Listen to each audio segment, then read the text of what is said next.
단 3일. 그 짧은 시간 안에 한나라의 왕실 전체 차량이 바뀌었습니다. 미국산 최고급 차량 수십 대가 전부 주차장 밖으로 밀려났고 그 자리는 조용히 들어온 한국차가 하나씩 차지하기 시작했죠. 왕자부터 궁정 관리자까지 모두 놀랐고 무언가를 확인한 뒤엔 말없이 고개를 끄덕였다고 합니다. 도대체 무슨 일이 있었던 걸까요? 왕실이 직접 폐기 명령을 내릴 만큼 기존 차량에 어떤 문제가 있었던 걸까요? 그리고 왜 그 자리를 한국차가 대신한 걸까요? 이 충격적인 이야기 지금부터 시작합니다. 잠깐만요. 이야기 시작 전에 구독과 좋아요 꼭 부탁드려요. 여러분의 작은 클릭이 더 많은 사람들에게 한국의 놀라운 이야기를 전하는데 큰 힘이 됩니다. 자, 그럼 본격적으로 시작해 볼게요. 저는 파하드라고 합니다. 카타르 왕실 차량 관리실에서 일한 지 이제 15년이 넘었습니다. 처음엔 정비공으로 시작했지만 지금은 차량 배치부터 정비 스케줄, 운전기사 관리까지 전부 책임지고 있어요. 카타르 왕실은 규모도 크지만 차량에 대한 기준도 매우 까다롭습니다. 외부 손님을 모시는 의전 차량, 왕족이 직접 운전하는 개인 차량, 그리고 경호 차량까지 종류도 다양하죠. 왕실 차량은 단순한 교통수단이 아닙니다. 신뢰와 체면, 품격을 상징하는 자산입니다. 당연히 사용하던 차량은 모두 최고급 모델이었습니다. 미국차, 독일차, 영국차가 대부분이었고요. 한 대당 유지비는 일반 가정의 연간 생활비를 훌쩍 넘길 정도였습니다. 하지만 돈이 문제가 된 적은 없었습니다. 문제는 점점 고장이 늘어나기 시작한 시점부터였습니다. 카타르의 여름은 상상을 초월합니다. 도로 온도가 60도를 넘기기도 하고 주차된 차량 안은 10분 만에 찜통이 됩니다. 그런 극한 환경 속에서 미국 차는 예상보다 빨리 열을 받았고 일부 모델은 정차 중 엔진 경고 등이 수시로 들어오곤 했습니다. 에어컨도 강력했지만 오래 틀면 오히려 내부가 습해지는 이상 현상도 있었죠. 처음엔 단순한 개별 차량 문제라 생각했습니다. 그런데 해마다 문제가 반복됐고 정비 이력도 늘어갔습니다. 결정적으로 문제가 된 건 대체 부품이 늦게 도착하는 일이 많아졌다는 점이었습니다. 왕족 차량은 하루만 못 써도 문제가 됩니다. 부품이 미국에서 오는데 10일 이상 걸린다거나 최신 모델은 현지 정비사가 손도 못 대는 경우도 있었어요. 운전기사는 불편하다고 불평하고 저는 제조사에 항의하느라 하루가 날아가기도 했습니다. 왕실에서야 외부에 소문날까 조용히 처리했지만 정비실 분위기는 점점 지쳐갔습니다. 차량이 고장난 날은 정비실 전체가 얼어붙는다고 해도 과언이 아니었어요. 당시에는 솔직히 말해서 그냥 요즘 차들이 다 이렇지라고 생각했던 것 같습니다. 한국 차는 그때까지만 해도 제 업무 리스트에 없었습니다. 시내에서 도는 택시나 일부 젊은 층이 몰고 다니는 가성비 차량으로만 알고 있었죠. 정비 기록도 거의 없었고 제가 맡은 차량 중에는 한국 브랜드는 단 한 대도 없었습니다. 그런데 어느 날 왕실 홍보부에서 시승 요청을 받았다는 말이 전해졌습니다. 2022년 월드컵을 앞두고 협력 차량으로 한국 브랜드가 들어올 예정이라는 내용이었죠. 처음엔 다들 무시했어요. 왕실 차량의 한국차. 기껏해야 안내 직원용이지 설마 타보겠어? 그게 제 솔직한 반응이었습니다. 그런데 이상하게 그날 이후 일이 조금씩 바뀌기 시작했습니다. 새로 들어온 차량은 생각보다 조용했고 에어컨도 빠르게 식었고 엔진 열도 거의 나지 않았습니다. 운전기사가 먼저 말하더군요. 이 차 좀 이상해요. 너무 부드럽고 조용해서 긴장이 안 됩니다. 솔직히 처음엔 농담인 줄 알았습니다. 그런데 다음날 정비실로 연락이 왔습니다. 왕자 한 분께서 그 한국차 직접 한번 타보고 싶다고 하셨다는 겁니다. 그날 이후 저는 처음으로 긴장했습니다.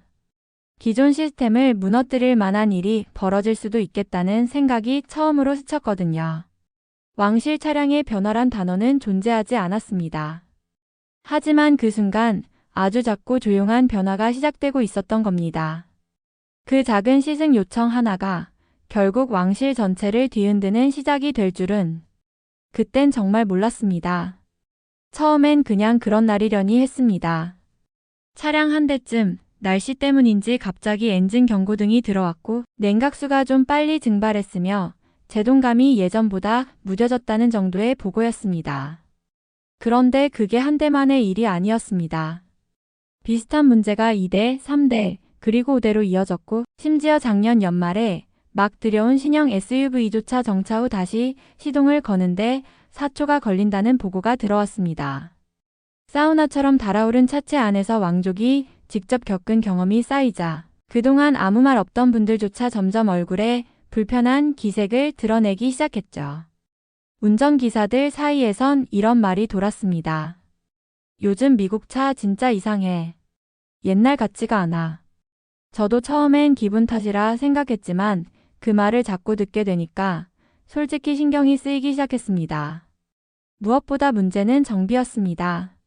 한 차량의 냉각 계통에서 소음이 난다고 보고되었을 때 제조사에 요청한 부품이 도착하는 데까지 정확히 12일이 걸렸습니다.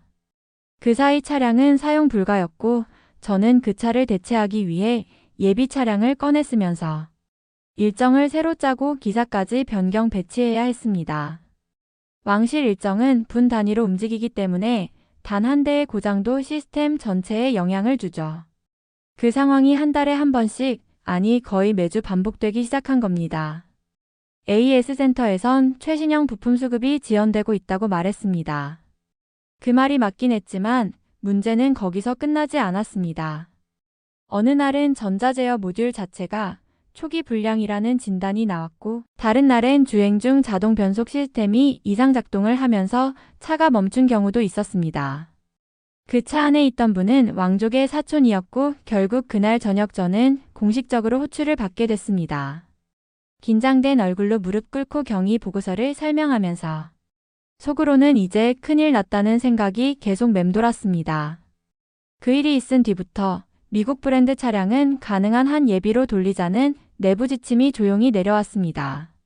공식 발표도 외부에 알려진 사실도 아니었지만 우리 정비실과 기사들 사이에서는 이미 암묵적인 기준처럼 작동하기 시작했죠. 왕자 한 분은 이런 말을 하셨습니다.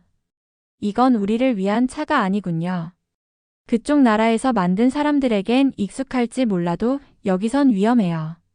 그 말이 머릿속에 계속 맴돌았습니다. 우리를 위한 차가 아니다라는 그 말. 차량이 고장나기 시작했을 때는 단지 성능의 문제였지만 점점 신뢰의 문제로 번지고 있었습니다.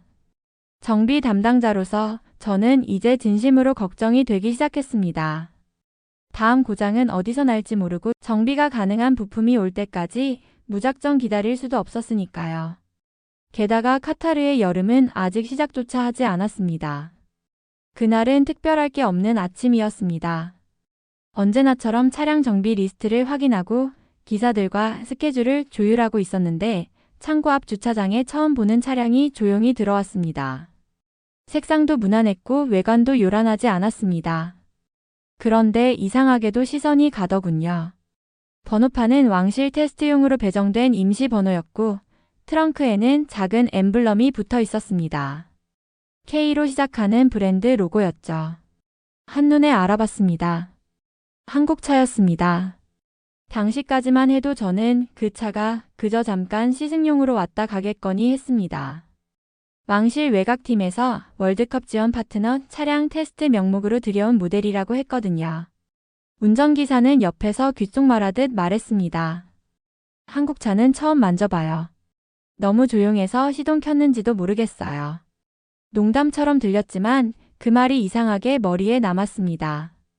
엔진음이 없는 것도 아닌데 확실히 기존 차량들과는 느낌이 달랐습니다. 오후 무렵 의전 담당 직원이 갑자기 저를 찾았습니다. 왕자 한 분이 그 차를 직접 시승하겠다고 하셨다는 겁니다. 처음엔 잘못 들은 줄 알았습니다.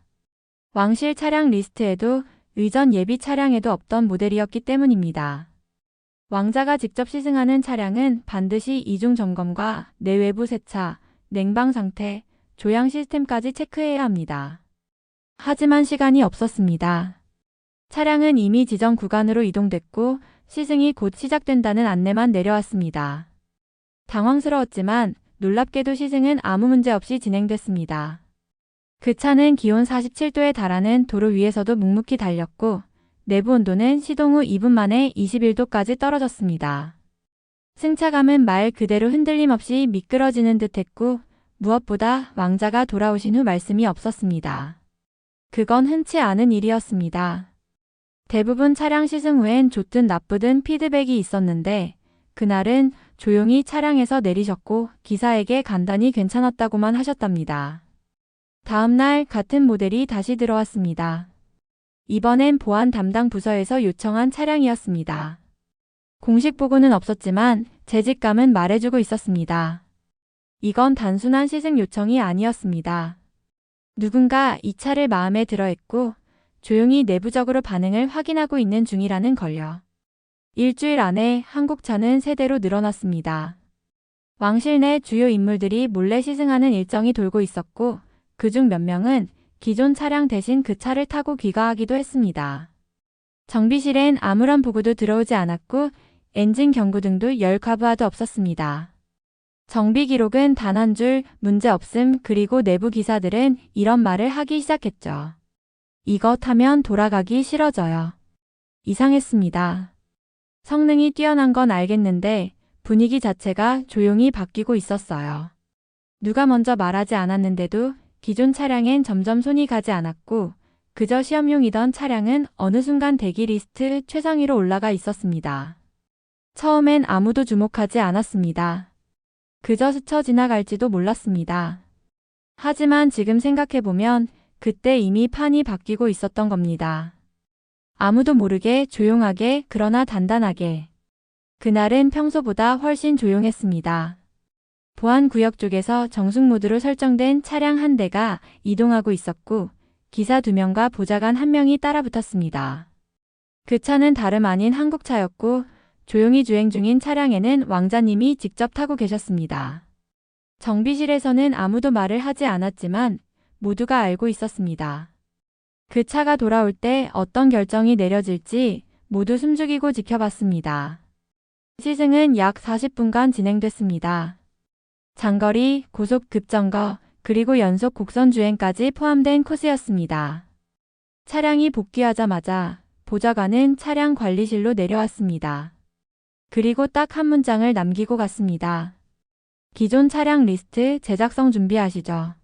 처음엔 무슨 뜻인지 잘 몰랐습니다. 하지만 오후에 열린 비공식 회의에서 그 의미는 아주 분명해졌습니다.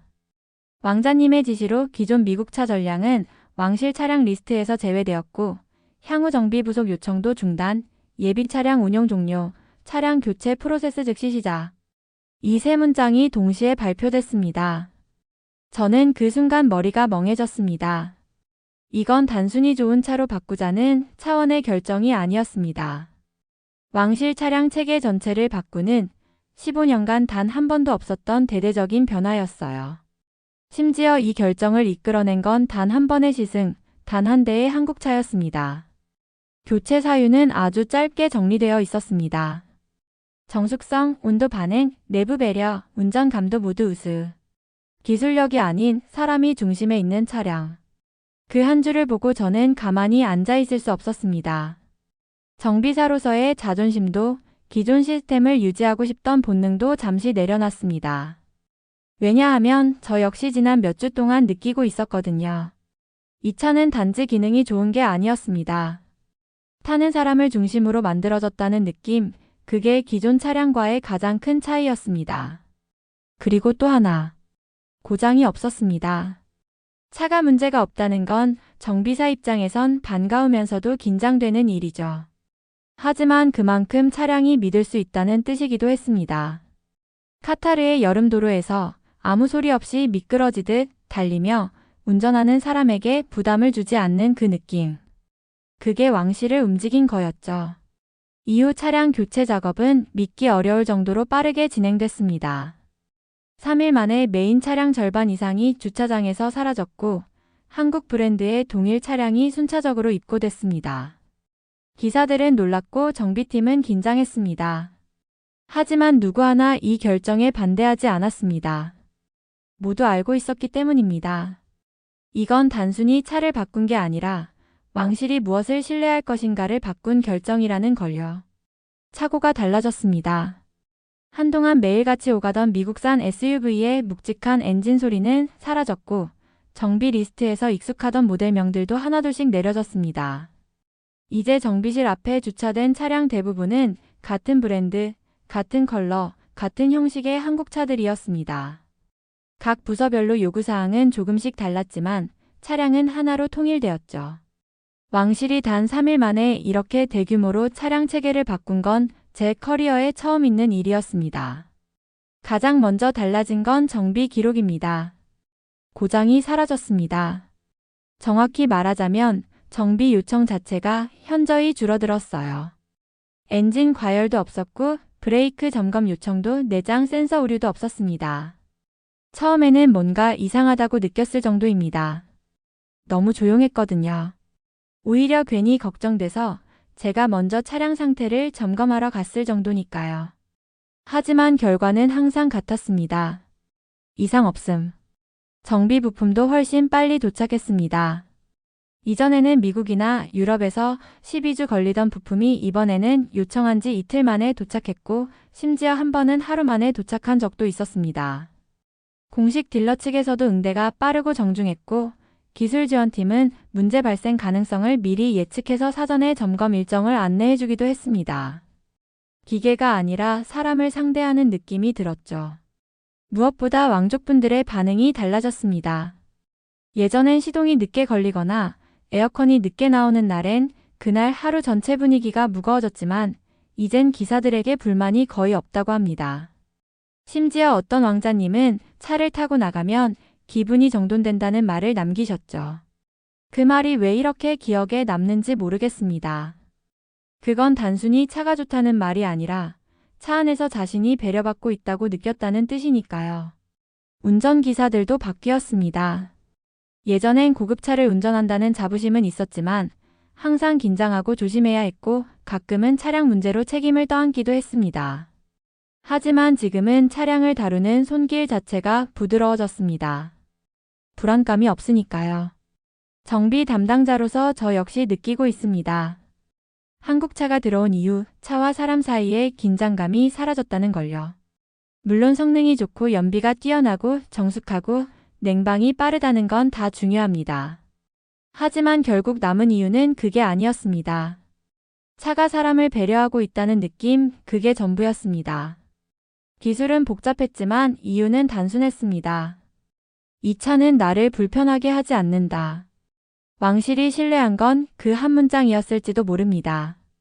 차고에서 익숙했던 소리들이 사라졌습니다. 크고 둔탁한 엔진음, 무겁게 닫히던 문, 정비 요청서마다 반복되던 경고 코드들. 그 대신 지금은 조용히 시동이 걸리고 정비실은 그 어느 때보다 한산해졌습니다. 그리고 저 자신도 조금 달라졌습니다. 정비사로서 저는 항상 기능만을 봐왔습니다. 얼마나 빠른지, 얼마나 효율적인지, 얼마나 고장이 적은지. 하지만 이제는 그런 기준보다 먼저 이 차가 누구를 위해 만들어졌는가를 먼저 보게 됩니다. 왕자님이 하셨던 말이 계속 머릿속에 맴돌아요. 이 차는 나를 배려한다. 그 말을 처음 들었을 땐 솔직히 의아했습니다. 차가 사람을 배려한다고요? 그건 마치 너무 시적인 표현처럼 들렸습니다. 하지만 시간이 지나면서 그 말의 의미가 조금씩 이해되기 시작했어요. 시동을 걸 때 들리는 조용한 소리, 차 문을 닫을 때 손에 닿는 감도, 좌석의 온도, 냉방이 시작되는 속도, 심지어 정비가 필요할지 모른다는 예측 알림까지. 모든 것이 누군가의 불편함을 미리 생각하고 만들어진 구조라는 걸 알게 됐습니다. 이건 기술이 만든 결과이면서 동시에 철학이 담긴 결과였습니다. 한국차는 성능이 뛰어나서 선택된 것이 아니었습니다. 차를 타는 사람의 경험 전체를 설계한 브랜드였고 그 마음이 전달됐기 때문에 신뢰받은 것이었죠. 그리고 그걸 매일 곁에서 지켜보던 저희 정비실도 변했습니다. 예전에는 문제가 생길 때마다 원인 찾느라 몇 시간을 허비했지만 지금은 오히려 그 시간을 기사들의 안전교육이나 차량 관리 매뉴얼 정비에 쓰고 있습니다. 업무 강도는 줄었는데 책임감은 더 무거워졌습니다. 왜냐하면 이제는 이 차가 문제가 없을 것이라는 전제로 운영되기 때문입니다. 그만큼 신뢰가 쌓였고 그 신뢰가 정비팀 전체를 더 집중하게 만들었죠. 처음엔 왕자님의 결정이 너무 빠르다고 생각했지만 이제는 그 누구보다 빠르게 본질을 알아본 선택이었단 걸 인정하게 됩니다. 왕실은 차를 바꾼 것이 아니라 믿음의 기준을 바꾼 거였으니까요. 저는 그 결정을 지켜본 사람입니다.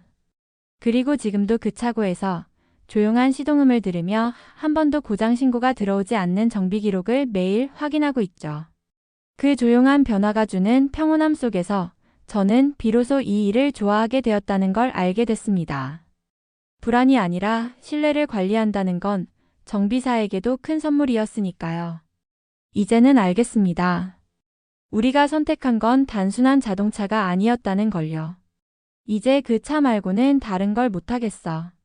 기사들 사이에서 은근히 퍼진 이 말이 이 모든 걸 가장 잘 설명해주는 문장 아닐까요? 이번 일을 계기로 다시 생각하게 되었습니다. 정비사로서 지난 15년간 저는 늘 고장 여부, 부품 수급, 기술적 정확성만을 기준으로 삼았습니다. 그런데 이 일을 겪으며 알게 되었어요. 차를 고치는 일이 아닌 사람의 일상을 관리하는 일이라는 걸요. 불편함을 줄이고 신뢰를 쌓고 조용히 함께 달려주는 것. 그게 진짜 자동차가 할 수 있는 일이라는 걸 알게 됐습니다. 한국차는 처음부터 큰 소리치지 않았습니다. 그저 필요한 순간 묵묵히 그 자리에 있었습니다. 조용했지만 단단했고 겉보다 속이 더 믿을 수 있었습니다. 그렇게 사람들의 마음이 움직였고 저 역시 어느새 그런 차를 신뢰하게 됐습니다. 이 변화는 단순히 시스템이 아닌 기준의 전환이었습니다. 신뢰는 큰 약속이 아니라 작은 배려에서 시작된다는 걸요. 그리고 그 배려는 지금도 저의 일상에 그리고 그 차고 전체에 조용히 스며들어 있습니다. 한 나라의 진짜 힘은 그런 조용한 진심에서 시작된다는 걸요. 여러분은 이에 대해 어떻게 생각하시나요? 여러분의 의견을 댓글로 남겨주세요. 영상이 유익했다면 좋아요와 구독 잊지 마시고요. 알림 설정도 해두시면 앞으로 더 재미있는 이야기로 찾아뵐게요. 오늘 하루도 행복하시고 다음 영상에서 만나요.